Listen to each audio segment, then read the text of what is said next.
سلام، امیدوارم حال همگی خوب باشه. من حسینم و ما توی این کانال هر هفته یک کتاب رو به صورت خلاصه مرور می‌کردیم. اما به خاطر اتفاقاتی که این روزها داره توی کشورمون میفته، تصمیم گرفتیم که فعلا دست نگه داریم و درباره جنگ صحبت کنیم. تا وقتی هم که وضعیت به حالت عادی برگرده، ما این روند رو ادامه میدیم. این قسمت خلاصه ای از روابط ایران و اسرائیل از آغاز تا قبل از عملیات وعده صادق 3. دیگه از هفته بعد شروع میکنیم طبق اتفاقات هفته گذشتهش با همدیگه صحبت میکنیم و میریم جلو.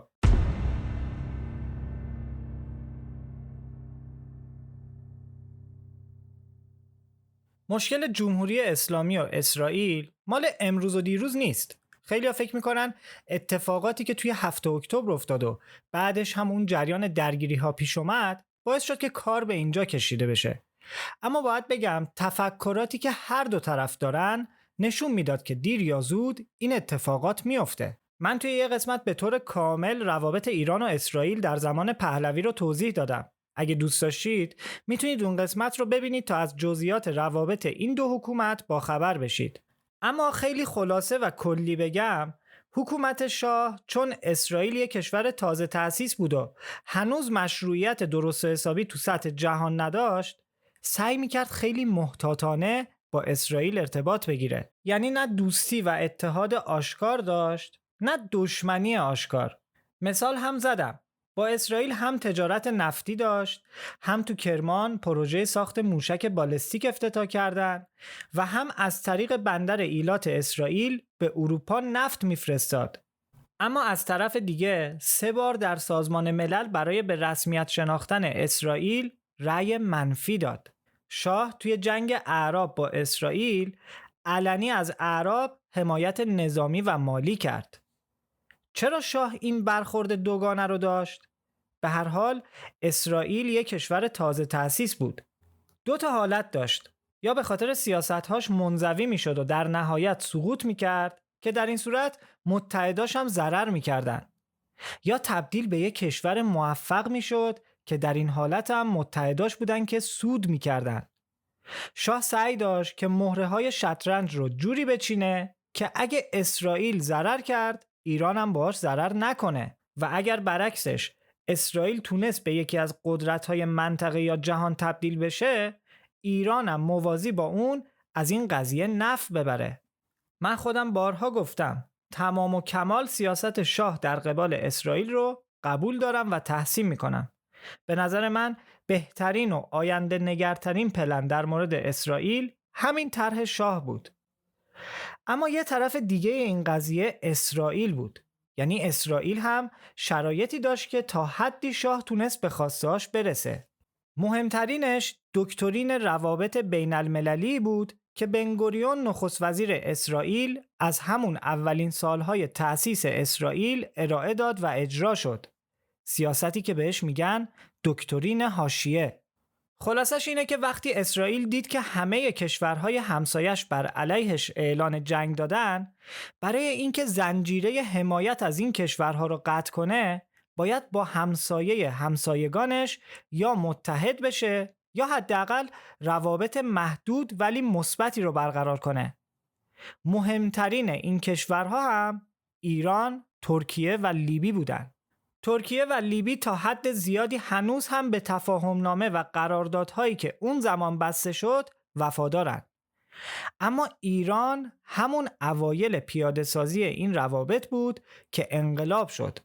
در واقع اگر میبینید که یه جاهای اسرائیلی ها تو قراردادشون با شاه امتیاز میدادن، عاشق شاه و ایران نبودن. به این روابط احتیاج داشتن و خب شاه هم سعی داشت از این فرصت نهایت استفاده رو ببره.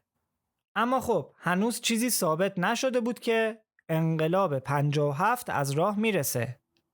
بعد از شکل‌گیری نظام جمهوری اسلامی، روابط ایران و اسرائیل توی حالت مبهمی بود. اهداف نظام و پیغام مسئولین نظام این سیگنال رو میداد که ایران دیگه قصد نداره روابط دیپلماتیک با اسرائیل رو ادامه بده تا اینکه جنگ ایران و عراق شروع میشه. اسرائیل اولین کشوری بود که به ایران اسلحه و مهمات میداد. حتی بعضی از مسئولین سابق جمهوری اسلامی گفتن که ما یه دوره کوتاهی برتری هوایی داشتیم نسبت به عراق. به خاطر مهماتی بود که اسرائیل فرستاد. حالا نمیشه گفت که چقدر این حرف درسته، اما سوال مهم اینه که چرا اسرائیل این کمک ها رو برای ما فرستاد؟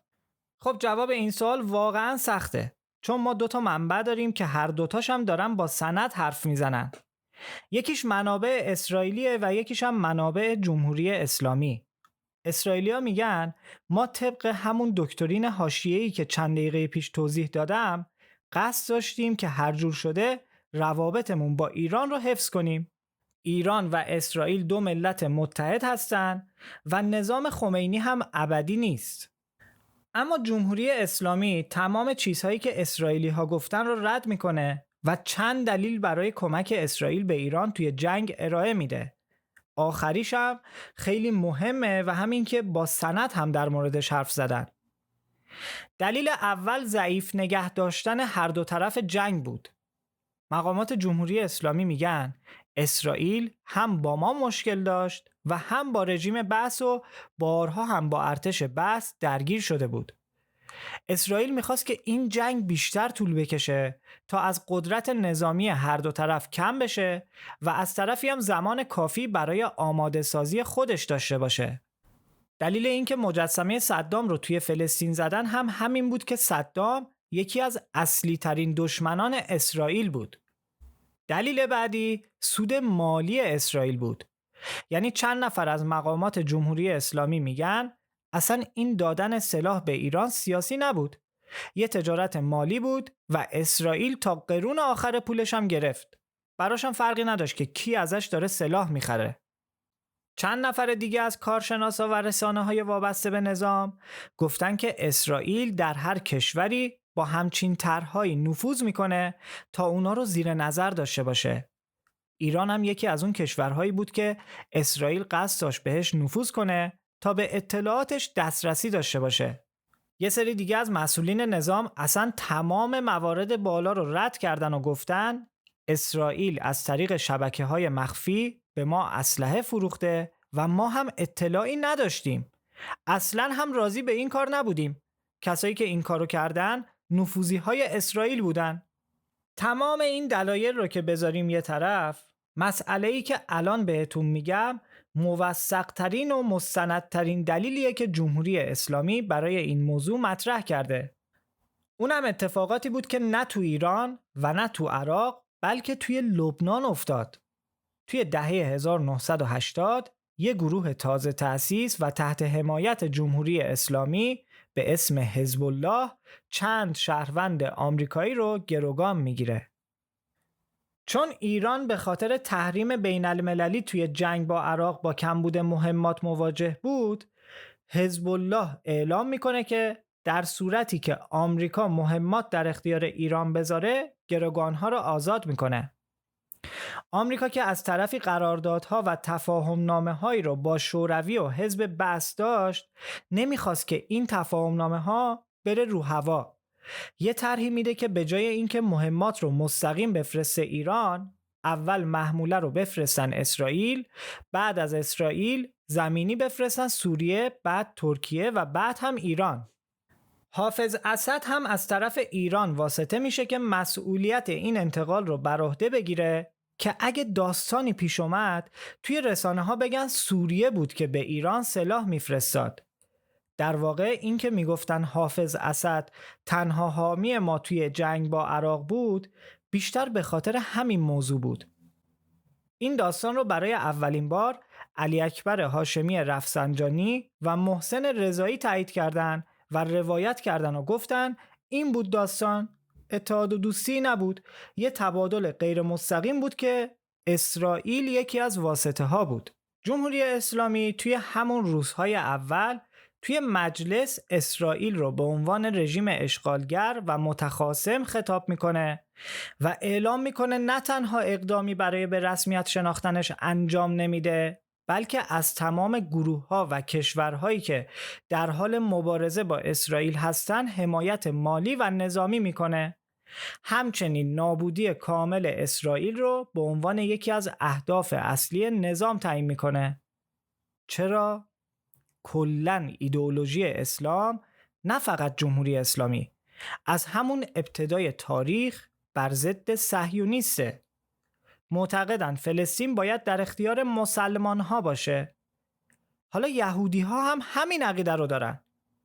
ما حالا وارد اون بحث نمیشیم، ولی میخوام بگم شما تاریخ صدر اسلام، حکومت سلجوقیان، جنگ‌های صلیبی، حکومت عثمانی و کلاً تاریخ اون منطقه رو نگاه میکنی، میفهمی اونجا فقط متعلق به ساکنین اونجا نیست. هر کسی با هر باوری ادعایی توی سرزمین فلسطین داره. طبیعتاً حکومت دینی جمهوری اسلامی هم از ایده اسلامی تابعیت میکنه. وقتی نظام ایران تغییر میکنه و وقتی رهبران چه تو سخنرانی هاشون و چه تو قوانین و روابطشون سیاست ضد اسرائیلی رو پیش میگیرن، خود به خود به صورت اتوماتیک یه سری سیاست ها و یه سری شرایط ویژه توی منطقه پیاده میشه. اینجای کار یه مقدار بحثمون پیچیده است و سعی میکنم ساده توضیح بدم تا خوب متوجه بشید. حتما دیدید دیگه، دو نفر به اختلاف میخورن، آقا هرچی باشون حرف میزنیم که دعوا رو کنار بذارن نمیشه. چرا؟ چون یه طرف دعوا زبان و منظور اون یکی رو نمیفهمه، یعنی اصلا درکی از اون موضوع نداره. حالا به جز اختلافاتی که تا الان بهتون توضیح دادم، ایران و اسرائیل فقط توی تعریف قانون دفاع مشروع از کشور در برابر تهدیدهای خارجی کلاً با هم فرق دارن. یعنی بجز همه این اختلافها، خود این مسئله هم یه داستان جداست. هر کشوری برای خودش یه قانون دفاع مشروع در برابر تهدیدهای خارجی داره. این قانون باید تو سازمان ملل به رأیگیری گذاشته بشه و به رسمیت شناخته بشه. قانون دفاع جمهوری اسلامی در برابر بیگانگان میگه دولت حق دارد از استقلال و تمامیت ارضی حکومت و مردم در برابر تجاوز خارجی از زور به صورت مشروع استفاده کند. توی پرانتز اینو بگم که این قانون در زمان حکومت پهلوی و از زمان تأسیس سازمان ملل به همین شکل بوده و هست، یعنی با انقلاب تغییری نکرده. اما قانون دفاع مشروع اسرائیل در برابر بیگانگان میگه در برابر هر تهدید واقعی، فوری و مستمر علیه امنیت اسرائیل یا شهروندانش از زور نظامی حتی کشنده به عنوان دفاع مشروع حکومت اجازه استفاده دارد، به شرطی که متناسب با تهدید باشد. این قوانینی که گفتم در اجرا و توی تفسیر با همدیگه فرق دارن. از طرف دیگه تبصره هایی دارن که اون تبصره ها فاصله این قوانین رو بیشتر کرده. قبل از اینکه تفاوت ها رو بگم، بازم میگم ما اینجا قصد طرفداری از هیچ کدوم طرفین رو نداریم. فقط اون چیزی که هست رو میگیم. اولین موضوع تفاوت در مبنای اجراست. مبنای اجرای قانون دفاع برای ایران حقوق بین الملل کلاسیکه و از طرفی تهدید رو شفاف مشخص کرده. اکثریت کشورهای جهان هم از همین اصل پیروی میکنن. اما مبنای اجرای اسرائیل کاملا متفاوته. اسرائیل طرحی به اسم دفاع پیشدستانه ارائه داده که هیچ کشوری تا قبل از این همچین قانونی نداشته. برای اجرای قانون برای ایران باید یا به خاکش حمله کنی یا به شهروندانش توی هر نقطه‌ای از جهان آسیب بزنی و یا حاکمان و سیاستمداران رو باز توی هر نقطه‌ای از جهان ترور کنی. اما برای اسرائیل کافیه که تهدید کنی. البته تهدید آبکی هم نه. قانونت، سرمایه‌گذاری‌هات و تحرکاتت نشون بده که قراره براشون داستان درست کنی. موضوع دوم محدوده جغرافیه. کوتاهش میشه ایران بر داخل مرزها تمرکز داره. اسرائیل این قانون رو کاملا فرامرزی میدونه. جلوتر بهش میرسیم، اما مثال براتون بزنم. چرا این همه توی سوریه و لبنان زدن و کشتن نظامی‌های سپاه رو، ولی جمهوری اسلامی هیچ اقدام مستقیمی نکرد و سپرد به جبهه مقاومت؟ ولی از طرف دیگه همین که سفارت ایران توی سوریه رو زدن، دستش باز شد که مستقیم عمل کنه. به خاطر همین قانون بود. به هر حال هر اقدامی باید توی سازمان ملل قابل دفاع باشه. سومین تفاوت، تفسیر تهدید در هر دو حکومته. از نظر ایران تهدید باید فوری، واقعی و غیر قابل دفع باشه. ایران از زمان تصویب قانون دفاع مشروع هیچ وقت به خاطر تحرکات یه دولت یا حکومت وارد درگیری فیزیکی نشده. ولی اسرائیل حتی تهدید پنهان یا احتمالی رو لحاظ میکنه و مستقیم اقدام میکنه. مثل همین حمله‌ای که به ایران کرد. حالا سوال پیش میاد که کدومشون بیشتر مشروعیت بین المللی داره؟ قانون دفاع مشروع ایران چون بر طبق منشور سازمان ملل و تقریباً همه کشورها هم عین همین قانون رو تابعیت میکنن، مشروعیت داره. اما اسرائیل تا قبل از 7 اکتبر اصلا هیچ کشوری بجز آمریکا، انگلیس و آلمان اونو قابل قبول نمیدونستن. ولی به خاطر اتفاقاتی که 7 اکتبر افتاد، یه سری کشورها مثل هند، ایتالیا و کلاً اروپای شرقی این قانون رو به رسمیت شناختن. حالا ما تا اینجا در مورد زمینه‌های این اختلاف حرف زدیم. حالا بریم در مورد اتفاقاتی حرف بزنیم که منجر به این وضعیت شد.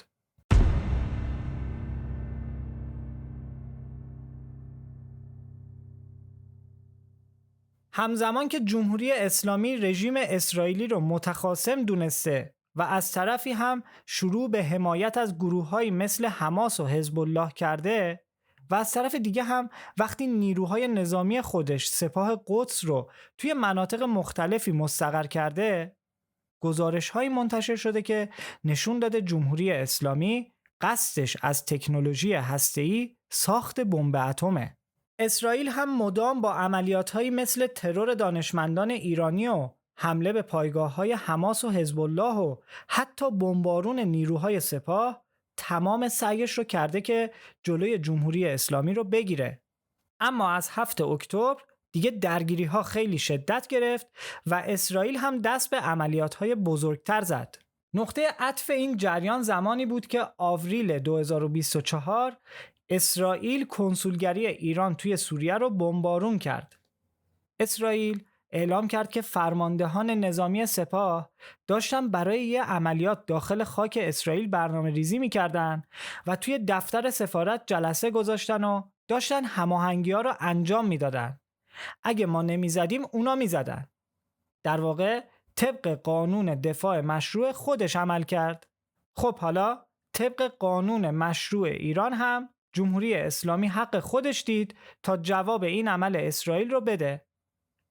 اواخر اکتبر 2024 جمهوری اسلامی رسما اعلام کرد که به دلیل ترور فرماندهان مقاومت در سوریه و لبنان، حمله اسرائیل به کنسولگری ایران در دمشق و افزایش عملیات‌های مخفی و جاسوسی در خاک ایران، بر اساس ماده 51 منشور سازمان ملل در پاسخی محدود و هدفمند بیشتر از 200 موشک بالستیک و کروز به سمت اهداف نظامی اسرائیل پرتاب کرده.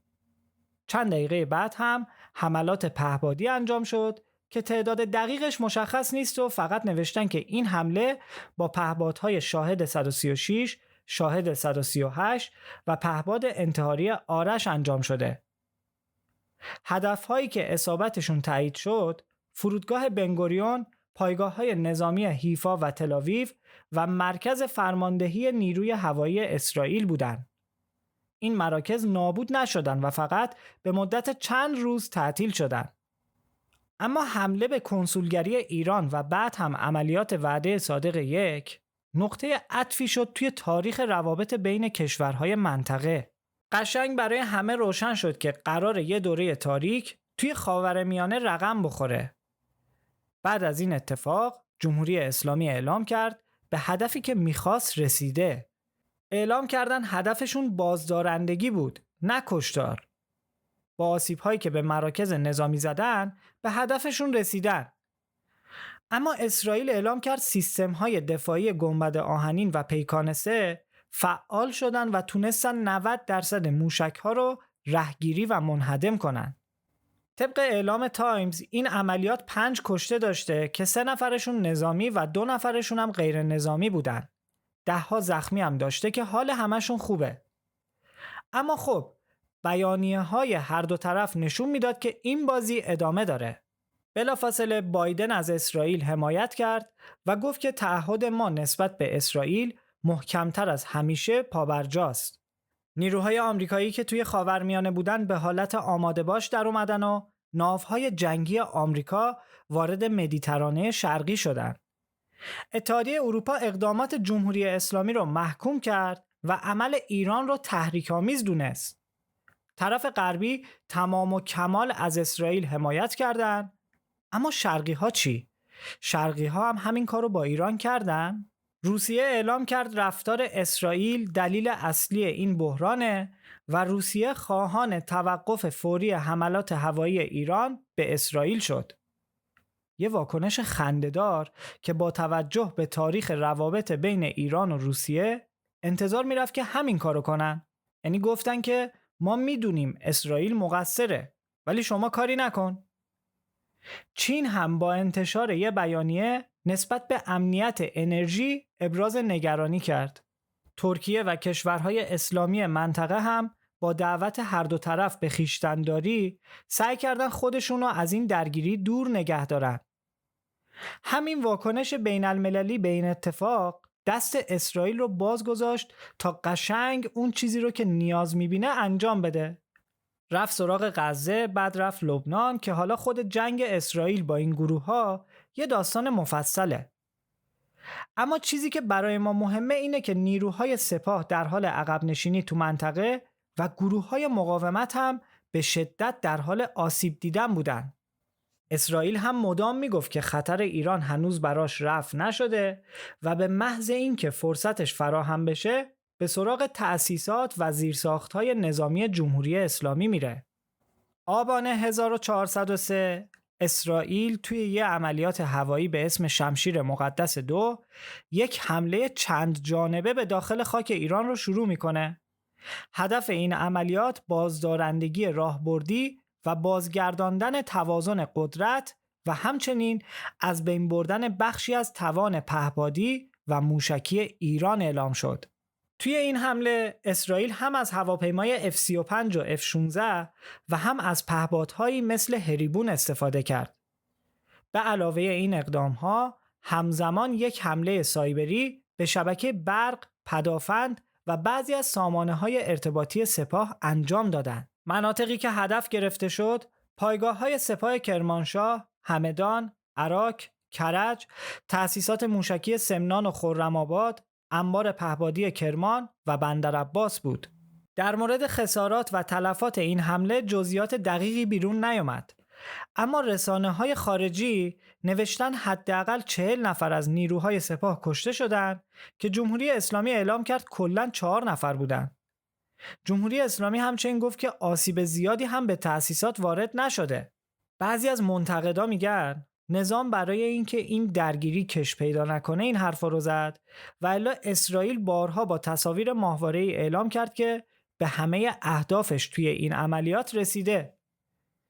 نکته که این حمله داشت این بود که همه به این نتیجه رسیدن که این مقابله قطعاً ادامه پیدا میکنه و دیگه وارد نقطه‌ای شدیم که غیر قابل برگشته. اسرائیل هم که دید قطعاً جمهوری اسلامی و جبهه مقاومت تلافی میکنن سعی کرد با یه سری اقدامات مهم این واکنش ها رو ضعیف کنه. اول به سراغ اسماعیل هنیه رفت و اونو در تهران از بین برد که خود این اقدام پیامی بود که ما بخوایم میتونیم هر کسی رو تو تهران ترور کنیم. دومیش حادثه پیجرها و بعد هم کشته شدن سید حسن نصرالله دبیرکل حزب الله بود. این اتفاقات باعث شد ایران اصلی ترین متحد خودش رو در نزدیکی خاک اسرائیل از دست بده. سومیش کشته شدن عباس نیلفروشان معاون عملیاتی سپاه قدس بود که خیلی خلاصه بگم ایشون طراح اکثر عملیات‌های جبهه مقاومت بر علیه اسرائیل بود. در جواب این اقدامات 10 مهر 1403 ایران برای تلافی اقدامات اسرائیل 200 موشک بالستیک و کروز و انواع پهپادها رو به سمت اسرائیل پرتاب میکنه. هدف این موشک‌ها پایگاه‌های موشکی اسرائیل، مراکز اطلاعاتی موساد و رادارهای مهم اسرائیل بود. برخلاف عملیات قبلی بیشتر از 90% موشک‌ها به اهداف برخورد کرد. 2 کشته غیر نظامی هم داشت. یکیش یه بنده خدای فلسطینی بود که بقایای موشک افتاد رو سرش و دومیش هم یه سالمند اسرائیلی بود که بابت بمبارون سکته قلبی کرد. اما همزمان یه سری اتفاقات باعث شد که بعد این حمله دیگه جنگ علنی موقتاً فروکش کنه. اولیش روی کار اومدن ترامپ در آمریکا بود. ترامپ اسرائیل رو مجاب کرد که فعلا دست نگه داره و اقدامی در خاک ایران نکنه تا توی مذاکرات تصمیم نهایی رو بگیره. مذاکرات و فشار بین المللی روی حکومت اسرائیل باعث شد که فعلا عقب نشینی کنه و فقط با نیروهای نزدیک به ایران توی یمن و لبنان و فلسطین مبارزه کنه و مرزهاشو تا حد امکان امن کنه. دومین اتفاق مهم و تاثیرگذار سقوط بشار اسد و روی کار اومدن محمد الجولانی توی سوریه بود. سوریه حیات خلوت ایران بود و حکومت بشار در ضربه زدن به اسرائیل علناً بازوی حکومت ایران بود. اما با سرنگونی اسد ورق کاملاً برگشت. همزمان با انقلاب اسرائیل با بمبارون زیرساخت‌ها و پایگاه‌های نظامی نزدیک مرزش خیال خودش رو از بابت مرزها راحت کرد. این ظاهر ماجرا بود. در واقع تنش بین جمهوری اسلامی و اسرائیل بدتر از قبل بالا گرفته بود و به خاطر دلایلی که گفتم رو نمی کردن.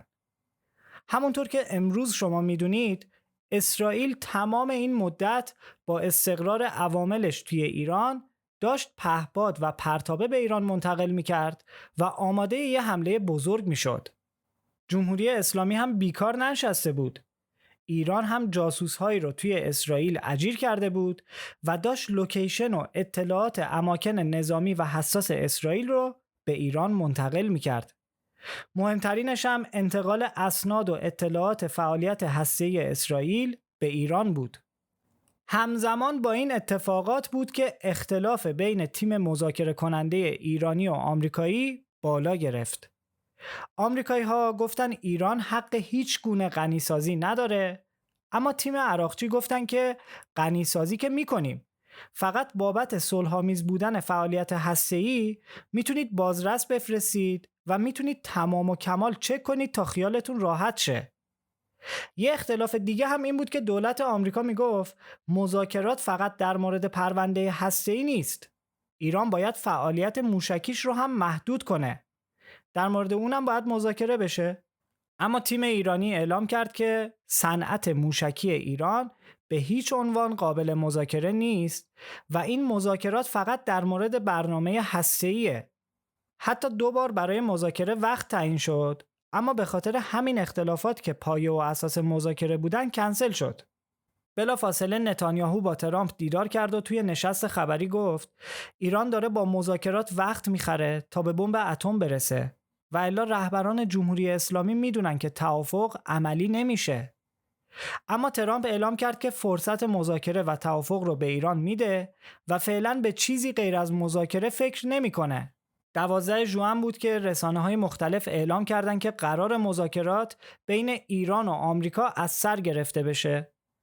اما روز 13 ژوئن بود که اسرائیل با بیش از 200 جنگنده، 200 پرتابه و انواع پهپادها و موشک‌ها به اماکن نظامی و مناطق مسکونی که فرماندهان نظامی سپاه زندگی می‌کردن حمله می‌کنه و همه رو غافلگیر می‌کنه.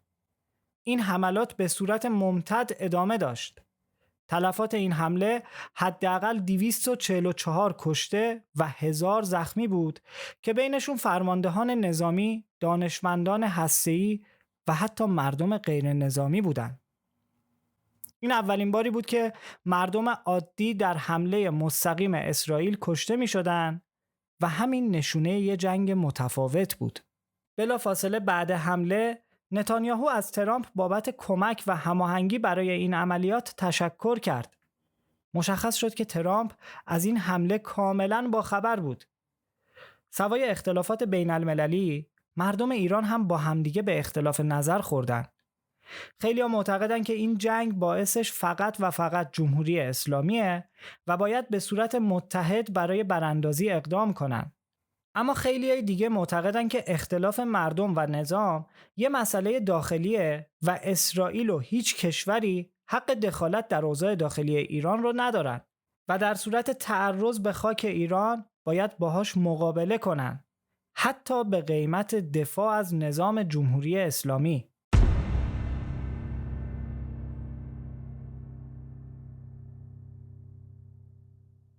من نمیگم کی مقصره و نمیگم که حق با کدوم طرفه، اما میدونم که شما چه حامی نظام باشید و چه مخالفش، حمایت و دشمنی شما هیچ تأثیری توی تغییر نتیجه این جنگ نداره، چون این جنگ زمینی نیست که ما بیایم اسلحه دستمون بگیریم. پس به جای اینکه به همدیگه بپریم و فقط دست و پای همدیگه رو ببندیم، بیایم با همدیگه یکی بشیم و فقط به این فکر کنیم که چیکار کنیم که تلفات غیر نظامی ها توی این جنگ کم بشه. همونقدر که نظر هر دو طرف برای شخص من قابل احترامه، نظر هر دو طرف هم برام بی‌ارزشه، چون واقعیت اینه که هیچ کدوم این حکومت‌ها به امنیت و جون مردم فکر نمی‌کنن. این روزا همتون درگیر اخبارید.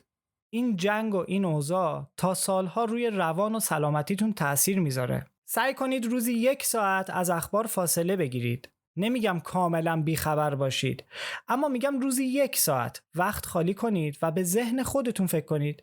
کتاب بخونید، موسیقی گوش بدید، پادکست گوش کنید. کلا از این فضا روزی 1 ساعت، فقط 1 ساعت فاصله بگیرید. بذارید ذهنتون یه نفسی بکشه. مطمئن باشید همه ما بعد از این جنگ یه مشت مریض روانیم. این روزا بعضی از دوستان و حتی رفیقای خودم که خارج از کشورن میبینم که برای مردم دستور و فراخوان صادر میکنن که مردم بیاید توی خیابان با همدیگه تظاهرات کنید و براندازی کنید و همه چی تموم شه. من کاری به این داستان ندارم. مردم ایران اگر خواستن بیان به خیابونها، اگرم نخواستن بمونن توی خونهشون. حرف من اینه که ما مردم ایران که خارج از کشوریم حق تعیین تکلیف برای مردم ایران نداریم. آینده ایران رو فقط مردمی که داخل اون کشور دارن زندگی میکنن تعیین میکنن. ماها وجود زندگی تو اون شرایط رو نداشتیم و به خاطر همینم ایران رو ترک کردیم. این یک واقعیته. تفاوت مایی که خارج از ایرانیم با شمایی که داخل ایران زندگی میکنید اینه که ما جرأت زندگی تو اون شرایط رو نداشتیم و شما داشتید. بازم میگم، من نمیگم به این شرایط اعتراض کنید یا نکنید. من میگم مردم خارج از ایران حق تعیین تکلیف برای شما رو ندارن.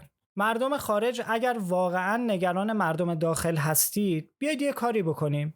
نفری $100 در ماه نمیخواد به هیچ سازمانی بدید، نمیخواد به هیچ بلاگری بسپارید. خودتون برای خانواده‌تون، دوستاتون، آشنایانی که داخل ایران دارید بفرستید.